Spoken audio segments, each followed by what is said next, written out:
अभिनंदन करते हैं। Welcome sister Anupama ji. Thank you.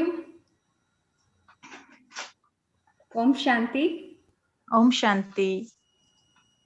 Am I audible? Audible okay है। Thank you so much, sister, for the wonderful introduction and for the blessings. Okay. Just to begin with, I would be talking about nutritional deficiency. At the same time, I have some deficiency with my Hindi language, so I will be talking in English. मेरी हिंदी बहुत कमजोर है।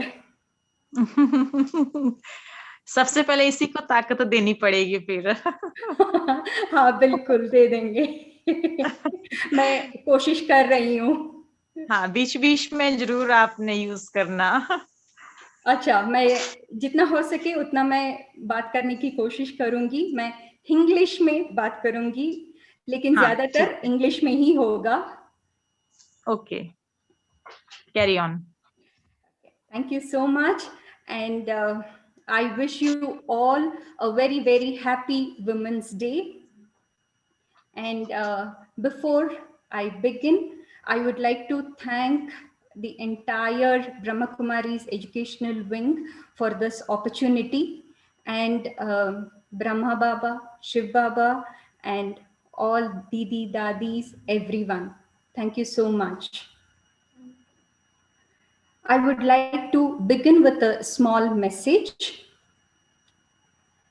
Everything that comes from the body stings, be it blood, urine, stools, sweat, mucus, saliva, everything stings. But keeping the words sweet is a choice. All of us have heard mind over matter. And we all believe that this is 100% true. But how many of us believe that matter over mind is equally true? Yes, there are some exceptional cases like Dadi Janki ji. She was definitely exceptional in this matter, where matter was never over her mind. Apart from her, for all of us, matter over mind is also equally important. And how is it? That's what we are going to discuss now. Before I begin with the topic, I will be asking a question. What is a poison? What is a poison? You can please type in the chat box here. What, according to you, is a poison?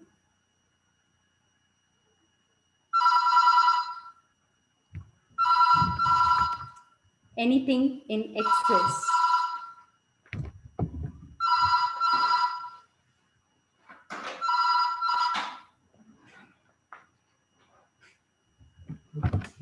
Anything in excess is a poison.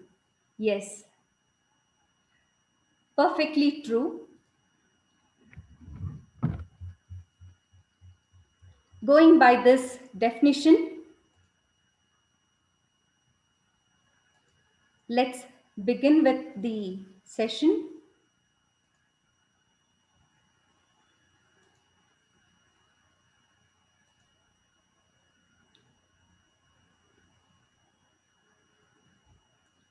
What can you expect out of this session?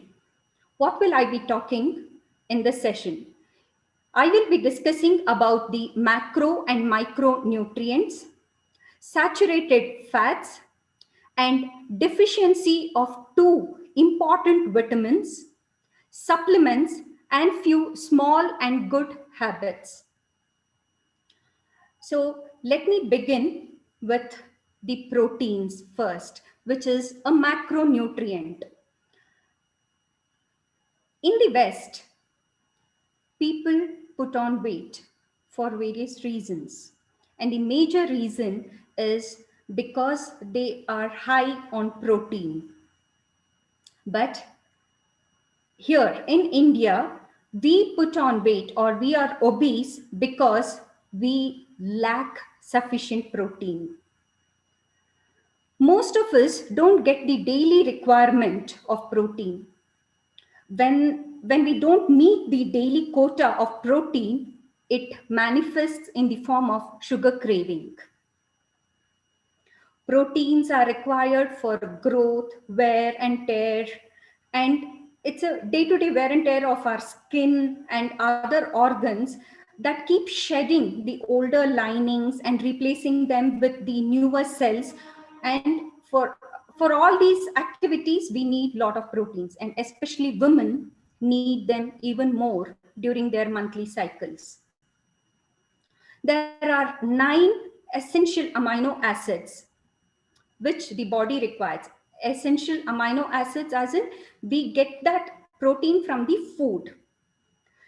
Uh, and in vegetarian, we don't get all these 9 essential amino acids in one food.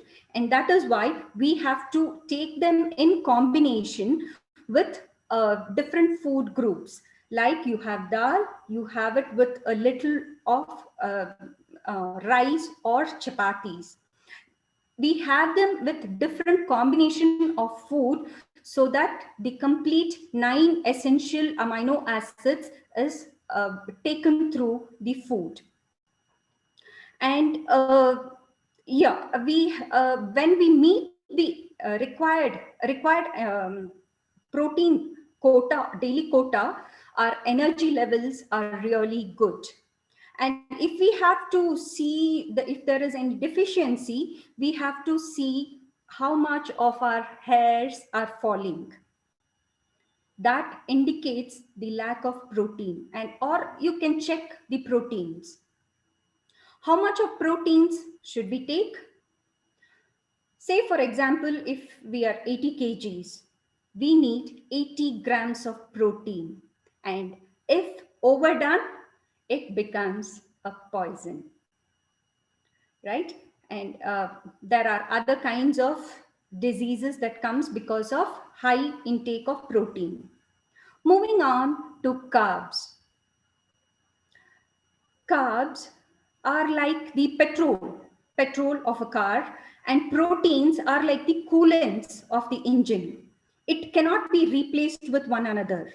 Carbohydrates are mainly like sugars, they are very simple sugars like fructose, glucose, and lactose. Fructose that comes from our fruits, and lactose from the dairy products, starches, and fibers. Usually, carbohydrates gets digested and it is stored in the form of glycogen for energy between the meals, after one meal and between the 2 meals. Glycogen, in turn, is converted into fat, and this gets stored in the body. And this is what is used for our day-to-day activities like running, walking, and breathing, and digesting, and all the activities. When we eat less of carbs, the immunity becomes low, and stamina is also less, the hair falls. And when carbs are more, when we do more on carbohydrates, we put on weight. There is a lot of weight gain. Moving on to fats. If protein is the building blocks of cells, fat is the building block of hormones. Immune system requires fat to function. If there is hormonal imbalance, that is, if we need to take good fats, 60% of the brain is fat. If we are low on fat, we get irritated, we get snappy, we cannot focus, we cannot concentrate, and of course, we are very low in energy also, because the energy does not reach the brain. And mother's milk is 60% fat because because that's what the growing child needs, and the brain requires good fats. From where do we good? From where do we get good fats? It's from ghee, nuts, fruits like avocados, cold pressed oils, seeds, and nuts. Now, this was about the macronutrients. Now, we'll move on to the micronutrients, vitamins and minerals. Vitamins are of two types, that is, fat soluble and water soluble. Vitamins like vitamin A, D, E, and K are all fat soluble.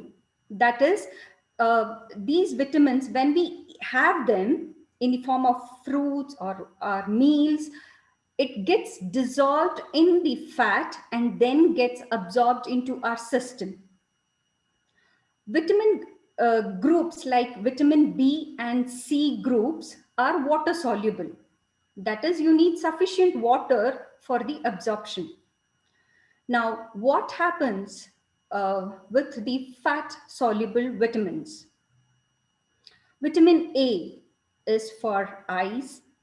Vitamin D, which is a very, very important vitamin, cannot, if we are deficient on that, we cannot lose weight.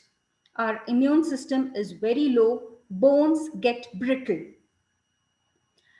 Vitamin E, it is for the skin, and all our creams and moisturizers comes with vitamin E, even for the hair.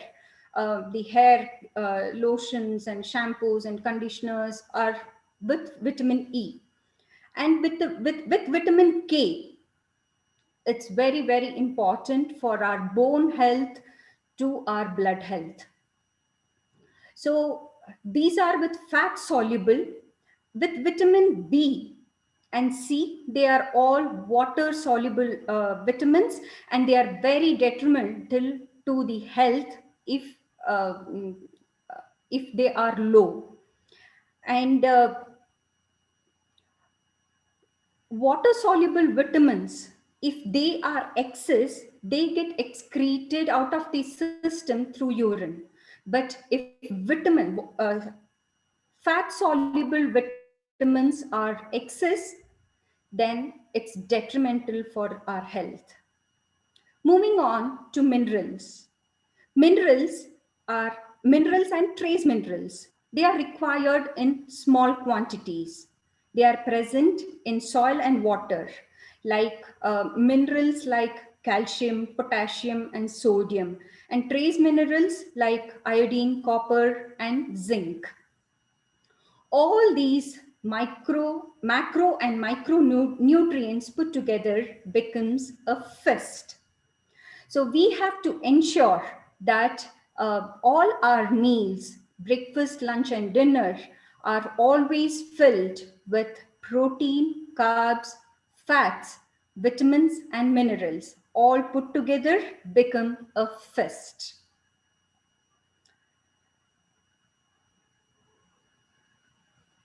Saturated fats. We will be talking about ghee and coconut oil. Ghee is a very, very important fat that should never ever be eliminated from our foods. There is a saying, like हम हिंदी में बोलते हैं ना, कर्ज लेकर भी अगर घी खाना हो तो फिर भी घी खाना ही पड़ेगा. But having said this, it should never ever be overdone. Else, that will also become harmful. Why is ghee important? If you want to keep the gut health easy, if you're suffering from constipation, you need ghee. To improve arthritis, the bone joints, you need ghee. And for everything, for better absorption, also we need ghee. How much ghee can we have in a day? It's around 4 to 6 teaspoons of ghee. Moving on to coconut oil. Coconut oil, oh, and this is a huge topic. You can just go on and on with this one subject of coconut oil. Coconut oil is considered next to mother's milk. It has so much of nutrients that it deals with neurological health, brain health. It deals with thyroid health, thyroid issues. It can help with cancer, diabetes. It is mainly because there is something called as medium chain fatty acids. That is, it gets directly processed in the liver into energy. It does not get stored, and there is the pancreas does not have much of role in digesting the coconut oil. And this is especially good for type 1 and type 2 diabetes. You can have coconut oil even if the gallbladder is removed. And even if there are any pancreatic issues or diseases also, coconut oil is highly recommended because the pancreas does not interfere into digestion of the coconut oil. We all get to hear that coconut oil, if we have coconut oil, it may lead to heart diseases. No, it is not. Heart disease is because of inflammation and it is not because of cholesterol. Like I said, coconut oil has a great impact on insulin, gut health. Gut health, if we are actually suffering from candida, which is a bad type of bacteria, it gets killed in the gut, and it improves on our immunity. If we are suffering with candida, one of the indication is high sweet cravings. So it could be, sweet cravings could be because of lack of protein, or it could be because of high in candida. It also lubricates and clears the stool from the large intestine. It is extremely helpful for diseases like Alzheimer's, Parkinson's, dementia, and it actually nourishes the brain. Coconut oil is also helpful for arthritis and joint pains. It is highly anti-inflammatory, and what makes it such nutrient is the lauric acid that is present in the coconut oil. It increases the immune system, and it also helps in regulating the hormones. Uh, it is almost a cure for all diseases. But is that the only solution? No, that is not the complete medicine. But when we are on medication, coconut oil helps or in promoting the recovery. It fastens the recovery phase. Again, coconut oil, overdoing it is detrimental to health. Now let us see a very important deficiency, that is vitamin D. It is one of the deficiency that almost everyone is suffering from. Uh, what depletes vitamin D3 specifically? Foods like junk food or aerated drinks, smoking, or drinking more than 2 to 3 cups of coffee and tea, and medications like statins or the blood thinners, laxatives, and beyond everything, stress is a major cause. Lack of exercise and low on calcium is also the main cause of depletion of vitamin D. Vitamin D, deficiency of vitamin D leads to breast, prostate, colon, and skin cancers. Now, what are the good sources of vitamin D? Mushrooms, sprouts, especially moong dal. These are in micro doses we get through the food, but the mega dose that we can get is through the sunlight. But remember, we discussed that vitamins are of two types, fat soluble and water soluble. And vitamin D is a fat soluble vitamin. So if you don't have sufficient fat in the body, no matter how much you stand in the sun, you will only get tanned. So you need sufficient fat, that is either your coconut oil or ghee or sufficient amount of seeds and nuts to be present in the body to absorb the sunlight and convert that into vitamin D.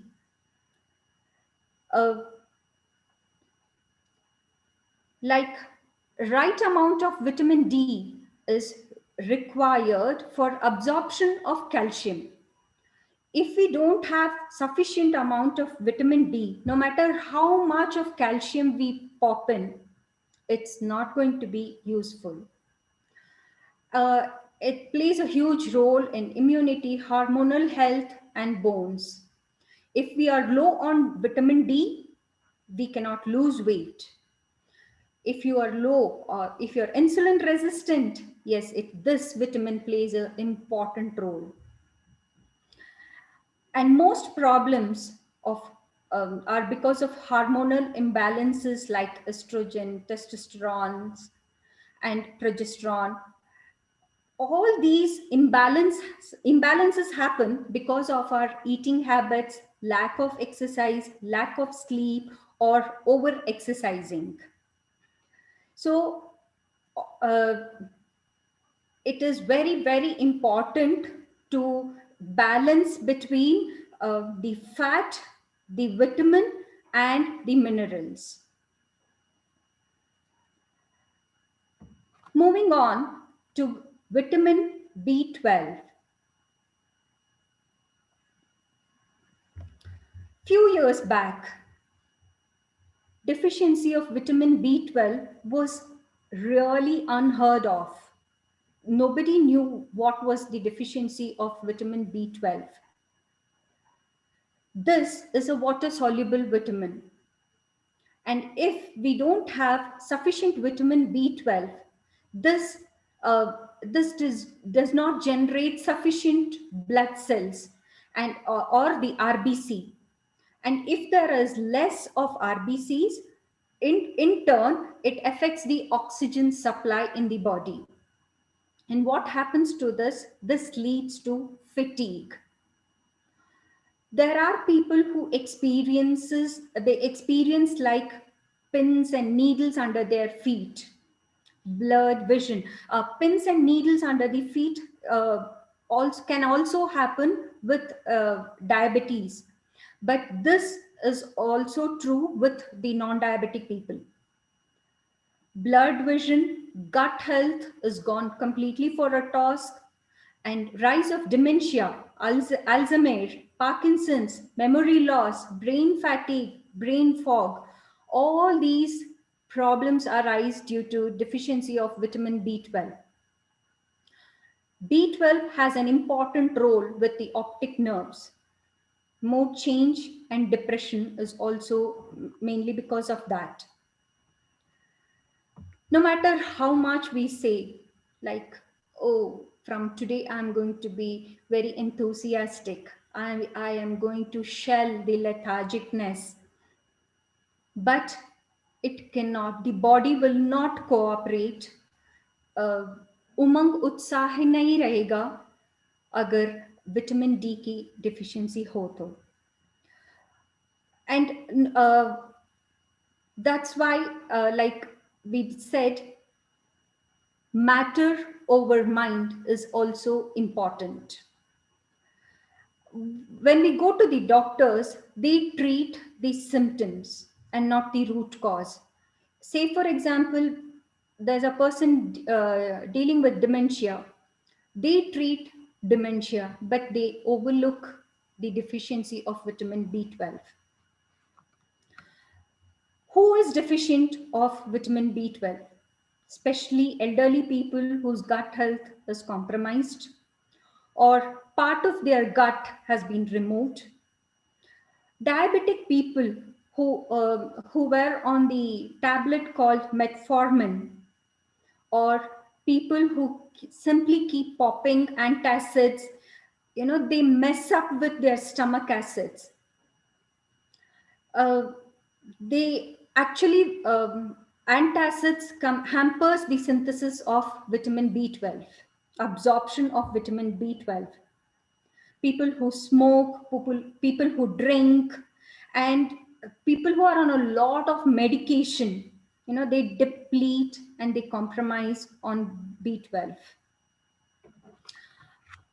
People with the wrong gut ecology also are low on vitamin B12, because vitamin B12 absorption happens in the gut. Uh, Now, there are people who just keep popping in vitamin B12 tablets, but still, it works only as long as they are on the supplement. And as soon as they stop the supplement, their symptoms come back. Why is it? Because we need a trace mineral, which is called no, cobalt. Cobalt is a trace mineral which helps in absorption of vitamin B12. And this cobalt is rich in, or it is found in nuts and seeds. So, when we lack this trace mineral, B12 is not absorbed. Uh, Deficiency of both vitamin D and B12 can lead to brain fog. You need folic acid also for the absorption of vitamin B12 because they work in synergy in the human body. Now, nothing like be it protein, carbs, or fats, or vitamins, or minerals, nothing exists on its own. They are all interdependent. They are all interdependent. So it's very, very important for us to have the right kind of environment for the vitamins and minerals to be working. Moving on to supplements. Why are supplements required? That is because we don't have the right kind of sunlight, right kind of food, right kind of soil, and the pollution levels are very, very high.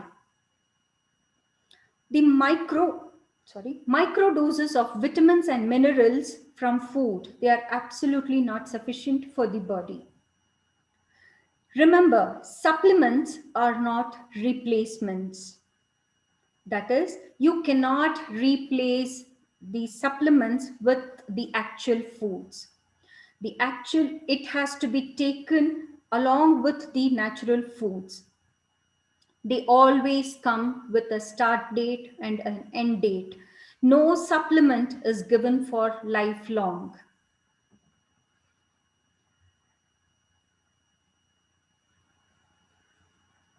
Supplements are required to reduce the gap between the current levels and the actual levels.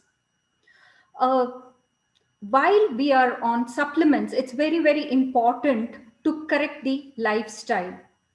Uh, Else, the levels drop as soon as the supplements are stopped. For example, if you are on vitamin D supplement, it's important to have ghee and coconut oil. Likewise, we saw the same thing with vitamin B12. It is important to have seeds and nuts to increase the absorption level.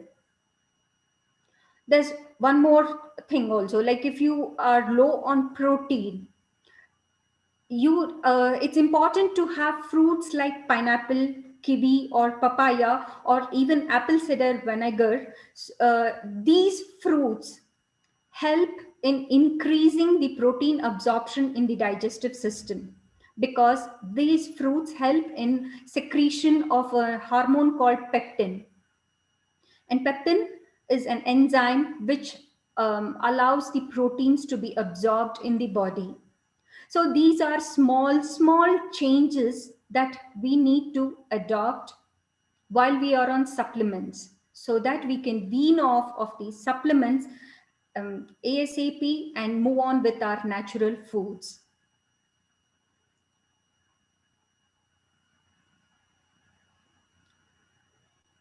This is something which we all follow: sympathetic and parasympathetic. We know we have to sit before we start our food. Before our meals, we need to sit, we need to remember Baba, we need to meditate, and then start with our food. Why is this instruction given by Baba?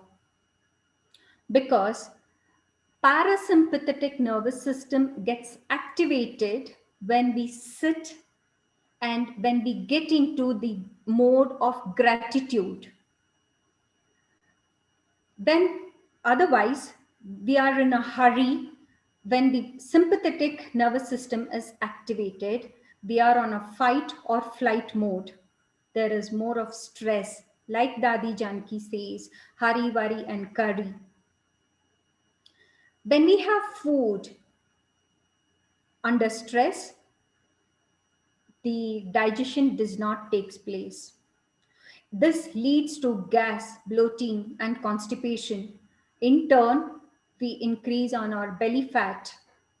And the worst part is we don't know how much we are eating, because we don't get the signal from the stomach and it does not reach our brain. When we activate the parasympathetic nervous system, we are ready for rest and digest. We eat food with peace of mind. Our body is totally relaxed. Hormone leptin, which brings in satiety signal, is released and our brain catches it. Food digests properly and leads to absorption, and in turn a flat stomach. Sitting in Vajrasan stimulates ghrelin. Ghrelin is a hunger hormone and it activates the parasympathetic nervous system. The sitting in Vajrasan also activates the vagus nerve, which is the longest nerve. It performs command and control for the involuntary functions like digestion, insulin secretion, stress, depression, anxiety, weight gain, cancer, and tinnitus, and many other conditions. So it is very important to activate the parasympathetic nervous system. The only asana that we can do before and after food is Vajrasan. So just before having our meals, it is highly recommended to sit in Vajrasan even for a minute, because that posture itself activates the parasympathetic nervous system. Because we keep the spine erect, we deepen, breathe, and the stomach is at rest when we fold our legs. Moving on. Let's see what are the small and good habits that we need to inculcate in order to get rid of this nutritional deficiencies. We need to drink 3 liters of water every day. Now, how do we measure this?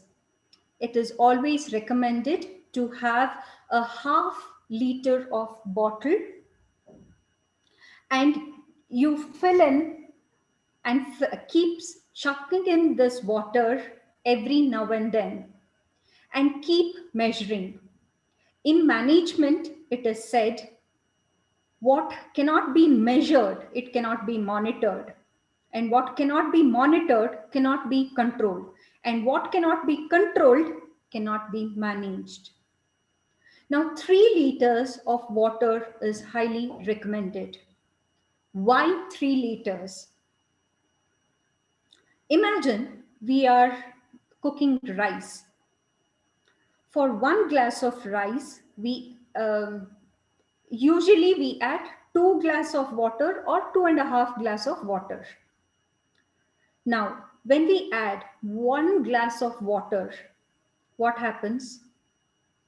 It's not uh, it's not dehydrated, or it's not that there is no water. There is water, but the rice does not get cooked. Now, if we drink 3 glass or 4 glasses of water, sorry, if we put 4 glasses of water to 1 glass of rice, it becomes soggy. So the correct amount of water is required. 8 to 10 glass or maximum of 12 glasses of water is what is required. What happens when water is there? You are able to absorb all the water soluble vitamins and minerals. It lubricates the joints, it reduces the inflammation, and it helps in losing the weight. It gets we can get rid of all the body toxins, we can fight infection. It also boosts in energy, it prevents constipation, and it improves productivity in our energy levels. When to drink water?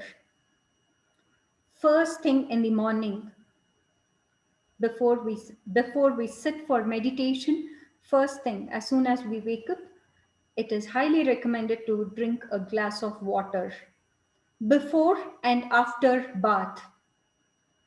Because especially when we take bath with hot water, it's a dehydrating process. And before going to sleep, and in between, whenever you are thirsty, but ensure that you maintain the quota of 10 to 12 glasses of water. Never ever start a day with a coffee or tea, because it's highly harmful to the digestive system. What happens if we drink beyond 3 liters? Like we said, it's again detrimental to the health, because all these salts and minerals get dissolved in the water and gets excreted through urine.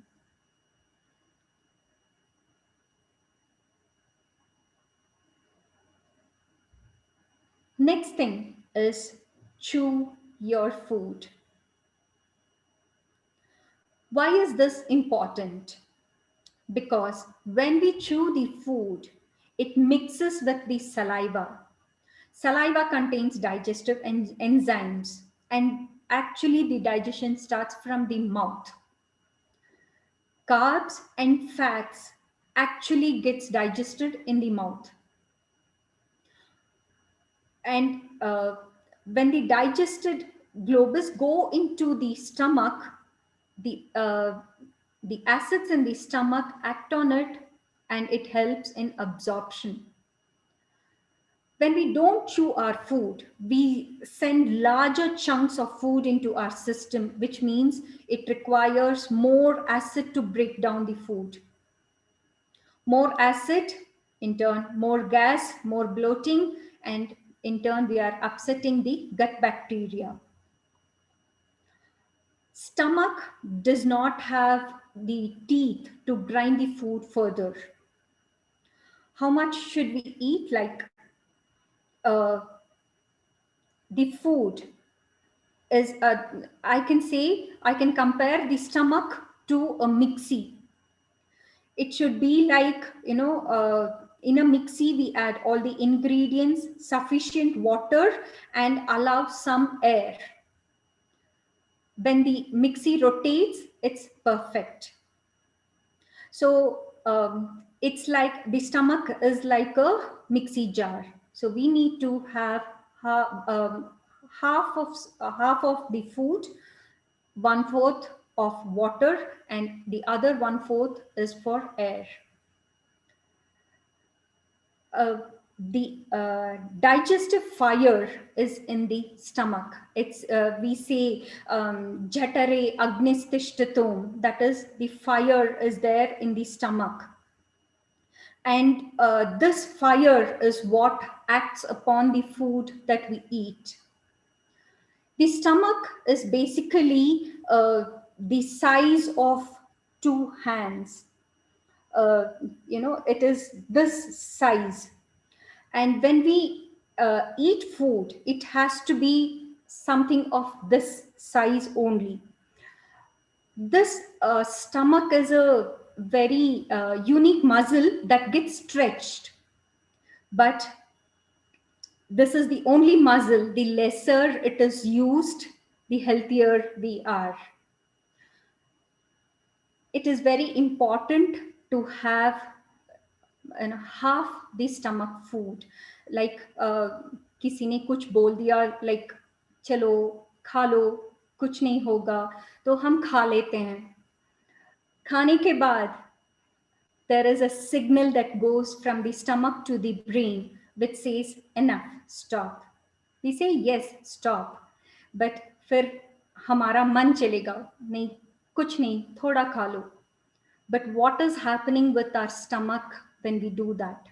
The muscles are getting stretched. It can accommodate only to certain extent. Now going back to the mixie, what happens when we fill the ingredients with up to the brim? You cannot run the mixer. So that's exactly what happens with our body also.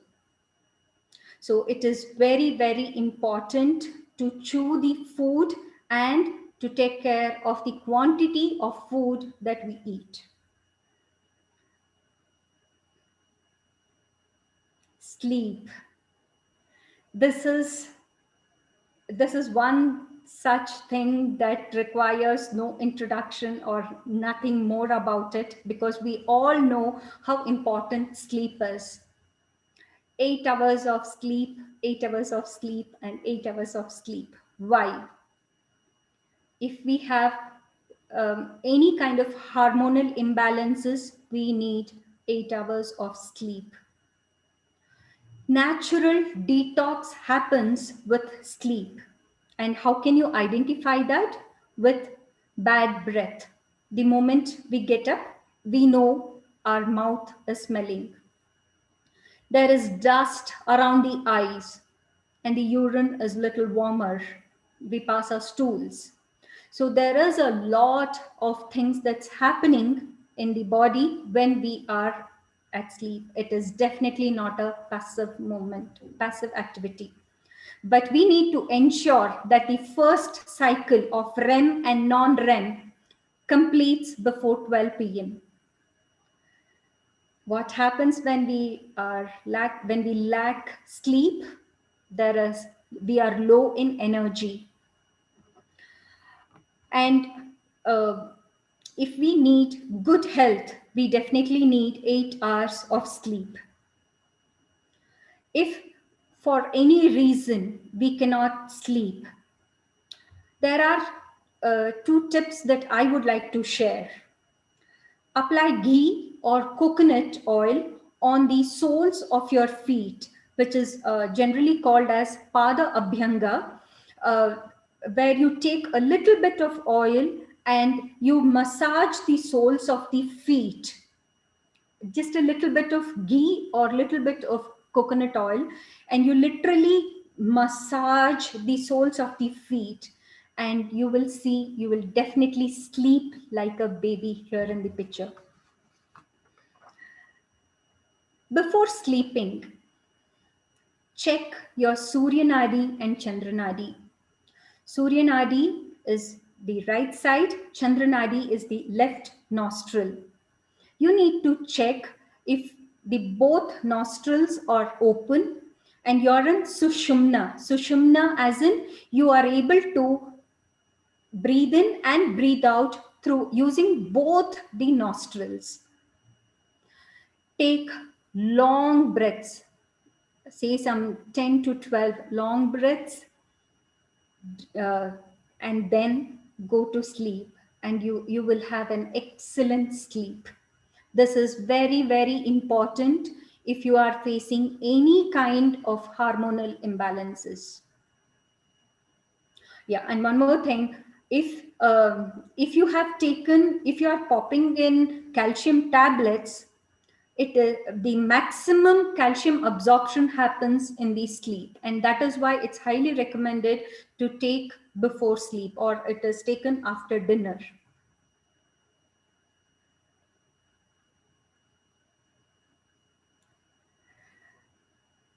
Sitting down while eating. What happens when we sit down? The spine is erect and the shoulders are straight, and we are better aligned. This posture brings in more focus and concentration, and anything that you are doing in when we sit crossed legs. When we sit in that posture, blood flow to the stomach is much better. So, better digestion and better assimilation of nutrients. When we sit down, that's another form of exercise also, which is good for mobility, strength, flexibility of the lower body. And it's also important to keep changing the crossed legs. Once we have crossed through our left leg, it's important for to change the crossed leg position in the next week. Why? Because we need to balance between the right and the left. In Ayurveda, it is told that having food is like a havan. It's like offering the food to the digestive system within the body.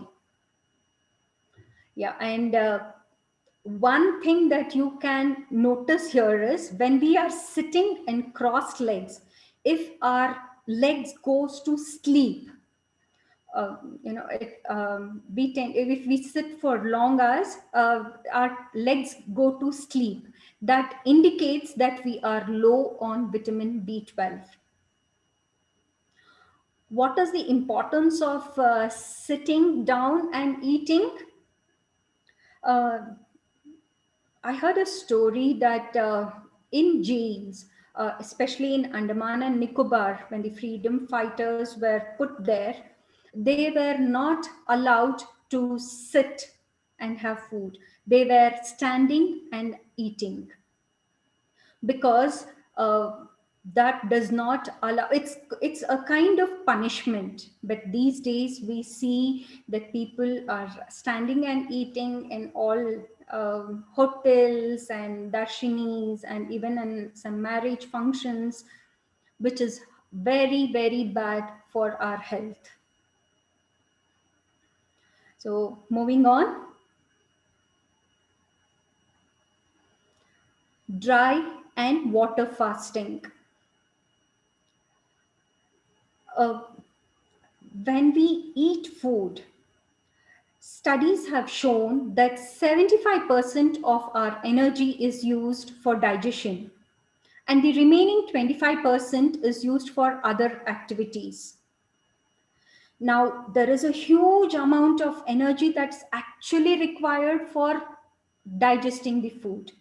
Now, because we eat wrong foods, excess of sugar, salt, and exposure of environmental toxins. And the best way is to do a water fasting or a dry fasting. Fasting is like restarting your system. A clean body will always ask for natural, wholesome, and healthy food. There is a process called autophagy where the body gets rid of the sickest cells. Uh, Now, when we fast, this 75% of energy that was used for digestion is used for detoxification.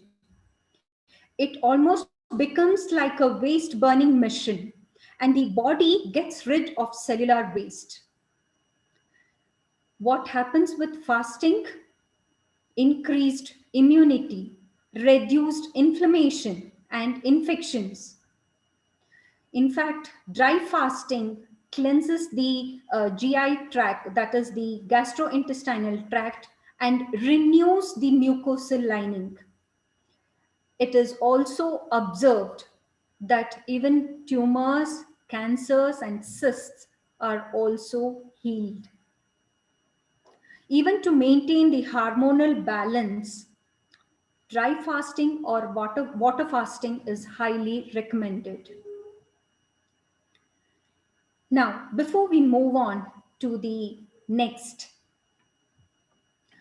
I want to ask another question. What is the difference between activity and exercise? Uh, Please, you can type it in the chat box here.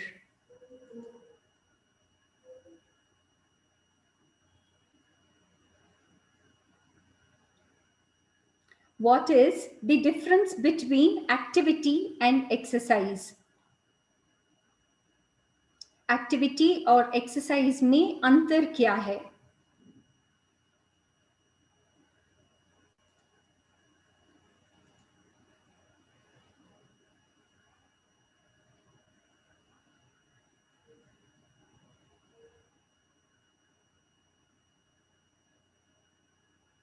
Activity regulates mind, whereas exercise regulates body. Exercise is mobility of whole joint muscles.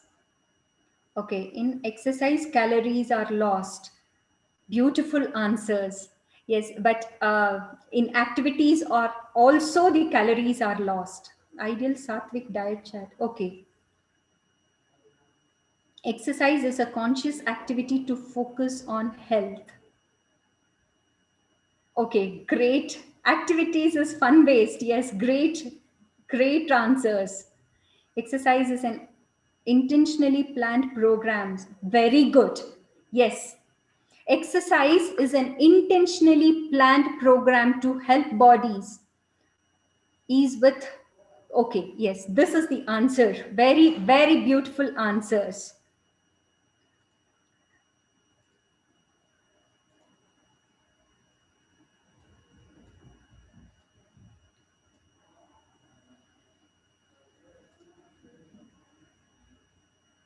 Yes, the difference between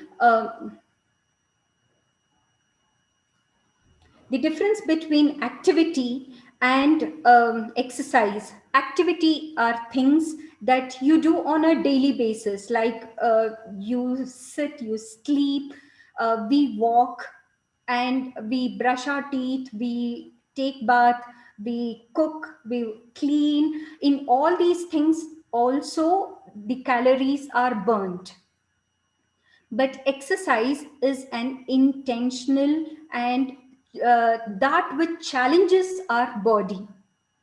That is why many of them don't consider walking as an exercise, because it does not challenge your body unless you do a brisk walk or a mild jogging. Why do we have to exercise? Yeah, to look good, for a sharper brain, and a healthy heart. If your bones need to be strong and dense, if you need to keep your hormones happy, firm muscles, for all these things you need to exercise.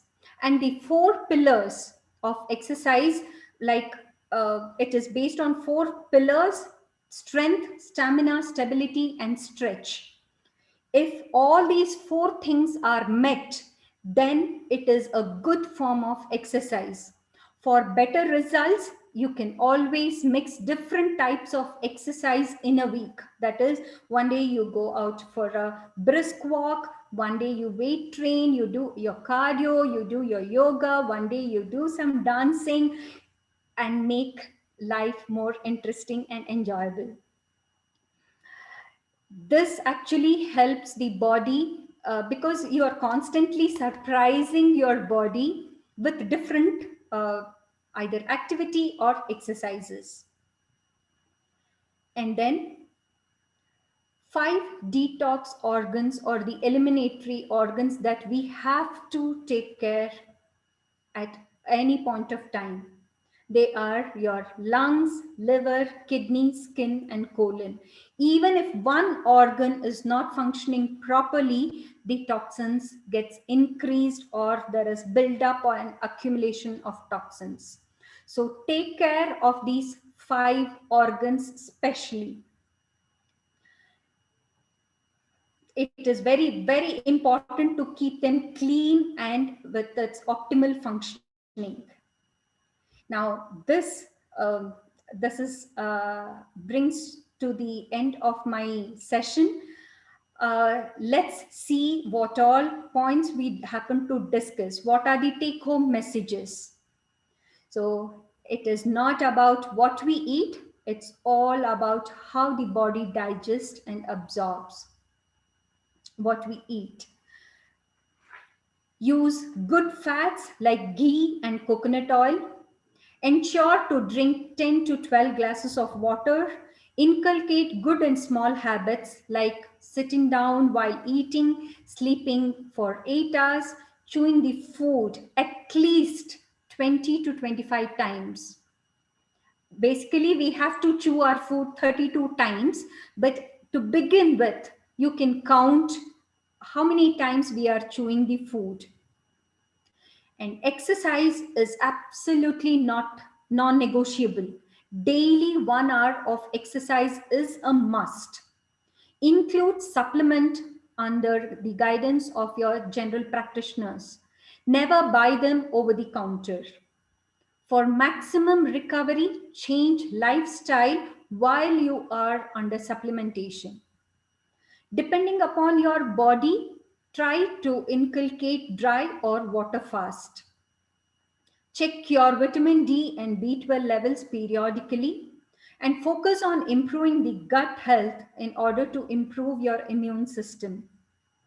Last but not the least, all nutrition works best when it is combined with positive affirmation. So, mind over matter and matter over mind together makes a healthy body and healthy mind. Yeah, thank you. Now the session is open for questions.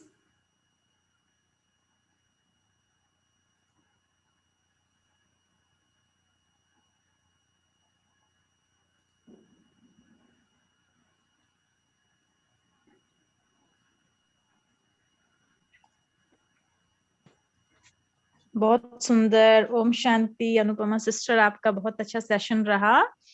और उसमें जो खास बात जो बहुत ही अच्छी लगी, वो एक तो मिक्सी वाली बात, दूसरी वो आपने जैसे हम कोई चीज पकाते हैं, राइस कैसे पकाते हैं तो उसमें डबल लगता है वाटर ना, तो बहुत अच्छी ये दोनों बातें बहुत पसंद आई और बहुत अच्छा।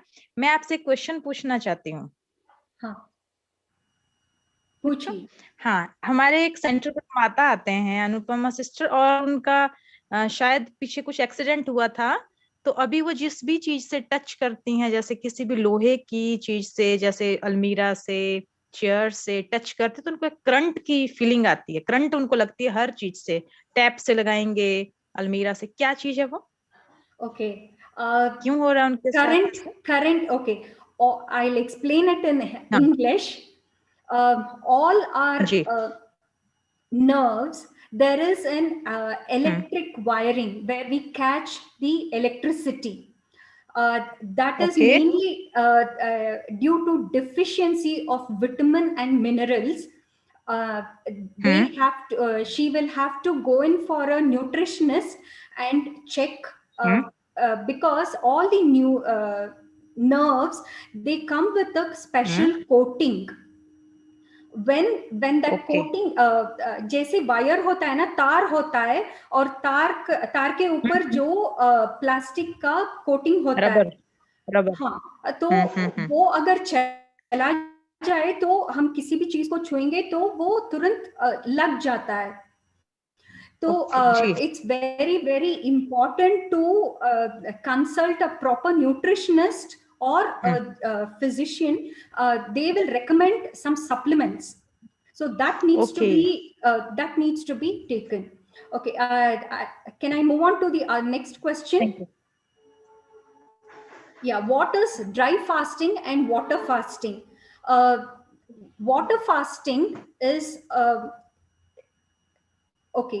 Let me explain. Now, today night we had our dinner. From tonight to next, that is tomorrow night, we will not have anything except water. That is called water fasting. Not even tea, coffee, and to be very honest, it's very, very harmful to the system if we have tea and coffees instead of, especially when we are fasting, because caffeine is absolutely not good for when we are undergoing a detox process. Dry fasting is when you shun even water. You don't take even water. That is, you finish your dinner, you have a glass of water tonight, and for next day, that is next day, for 24 hours, you don't even take water. That is called dry fasting. So depending upon your body condition, you can either do dry fasting or water fasting. If you're new to fasting, it's highly recommended that you begin with water fasting and with 10 hours or 12 hours of fasting and slowly build on with the fasting. Yeah, I think Mr. Vinayak is asking to be unmuted.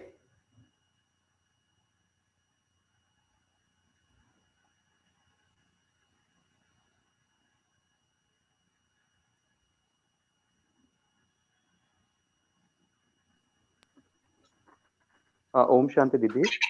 Om Shanti. Am I audible? Yes, I'm able to hear you.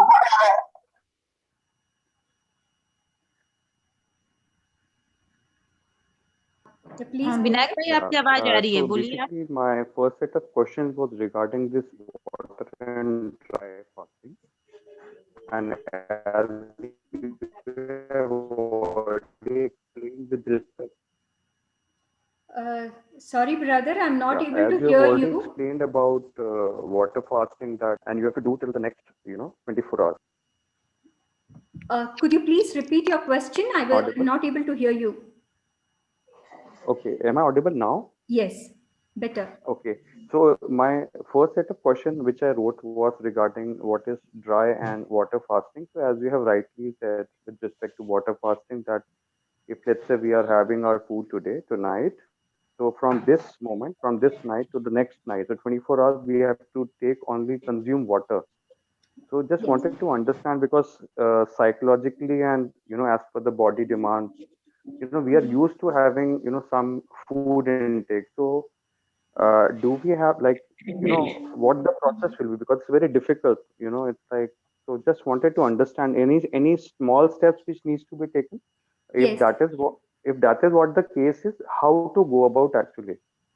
Okay. Now, the small steps introducing your body to fasting is called intermittent fasting, where you start off with baby steps. Like, for example, you have your dinner at 7 o'clock in the evening, and then you fast till morning 7 o'clock. You begin with a 12-hour fast, or if you are not comfortable, you can have your dinner say at 8 o'clock and then fast till morning 6 o'clock. So it's a 10-hour gap or a 12-hour gap. You just begin with this and then go on increasing your intermittent fasting from 10 hours to 12 to 14 and 16, and then your body will get used to it, and then you can take it to 24 hours of fasting. So if this is what the case is, how much, like on a normal body cycle, if we gradually increase, so according to your expertise and experience, like what is the number of days or a month it may take to actually get on to this level of 24 hours? Okay, you mean to say how many days do we require for a full 24 hours? Absolutely, because actually Okay. I take my dinner at 7 o'clock every day, and I take my small fruit diet in the morning after I during my after my Amrit Vela, and then at 9ish I have my breakfast. So this is my normal course of 12 hours gap, so I can skip that fruit, that stuff. But very difficult. I don't know. Beyond 9:30, it's like I'm not able to continue without food. So that is why I was asking. 24 hours for me as of now. Maybe it's a mental block. Um, Uh, so just wanted to See, understand, since you have been handling so many cases, so how much time it takes for a normal person to get used to and adjust to this new routine? uh, there is no definite time as such. If I have to share my experience, I began with a 10-hour fast. Even I was like you when I initially started, because the thought, oh my God, I'm going to be staying hungry for a whole 24 hours. It's absolutely not possible. Later I started with a 10-hour fast. That is like today at say around 8 o'clock, 8:30, I had my dinner, and I used to ensure that I had my first meal in the morning around 7:30. I started increasing that, and I went on for a 16 hours, 16-hour gap. And then I programmed my mind today till tomorrow. Today is my last meal, and till tomorrow night I am going to fast. But I'm still on water fasting. I have not attempted for a dry fasting. I'm still on water fasting, but uh, I taken water, and that too. I mean, on the first day of 24 hours of fasting, my water intake was really huge. But then again, I started reducing as I start the frequency of my fasting increased, and now I'm very comfortable. It almost took say 6 months for me to reach this level. But when we go on a fast, we have to program our mind. We have to give that firm information to our brain, telling that I am going to fast. Give the time from today 9 o'clock to tomorrow morning 9 o'clock, or tomorrow afternoon 2 o'clock. Just give the firm decision, firm information to the mind. And also, it's not you cannot you can expect a little bit of headache, a little bit of irritation, a little bit of hunger, because our body is used to having food at certain times of the day. And at that particular time, the hunger hormone is actually generated, it gets secreted. So it's very, very normal, and we have to accept that this is part of our beautiful system. Okay. Second set of related questions with respect to your water fasting is like, if someone is used to it, so we have to do it every quarter basis or every monthly basis. I mean, how it should be, and what is the actual use of this particular water fasting? Okay. Water fasting, it it mainly focuses on all types of detoxification, and it is very close to autophagy. Autophagy, as in, like I said, 75% of the energy is used for digestion. When we save that 75%, it is used. Okay, let me tell you like a story. Like you are working, say you are in charge of the house, where you need to cook and you need to clean the house, you need to do a lot more things. And all of the sudden you realize that you don't have to cook, because there's nothing to eat, or for various reasons you don't have anything to cook.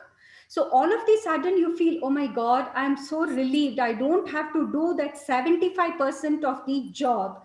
Now I can use that 75% of the energy in cleaning. Okay, now that I'm free from cooking, let me look into all the other activities where the dust is there, where the cleaning is required.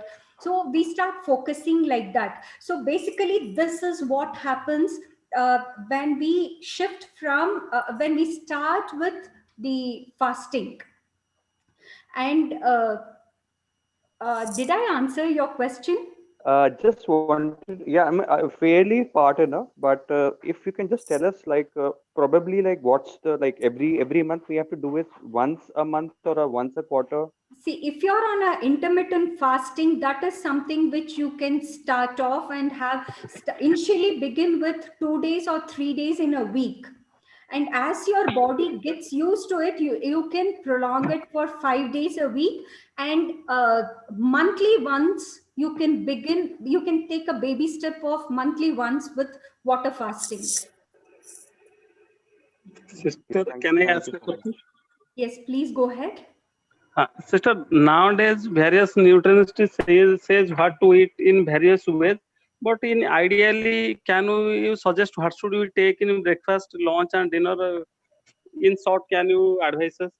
Okay, now because this is a very generic question, it depends on your body weight and the gender and age factor. There are various other things, but as a thumb rule, what we can generally follow is keep the maximum nutritional, the most healthiest and substantial amount as your breakfast, lunch as your like बोलते हैं ना breakfast like a king and lunch like a prince and dinner like a pauper.